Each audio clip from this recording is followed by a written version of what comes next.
Here's a 1991 Detroit Black Journal conversation about the role of the Black church in the community. You've talked about the fact that the church used to provide some of those nurturing kinds of things. Can anyone be more specific? What historically has the church meant to the Black community? Well, for one thing, certainly it's been a social reality. Sometimes it might be an entire community from down south that's moved up south and might find each other near a local neighborhood and who formed a church and even keep the same name of the church. So there's some social continuity there. Generations would come one behind the other.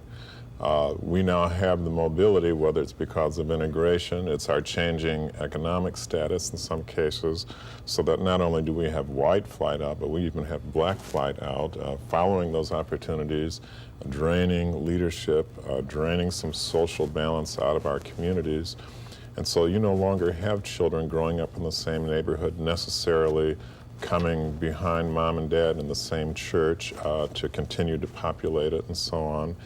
And when you mix that with the fact that a lot of us now have our buildings based in neighborhoods, but we're not necessarily neighborhood churches. Okay, we got a building in the neighborhood, but that's not the same as being a neighborhood church. And we've got this mobile society. And that's one thing that comes to mind to me.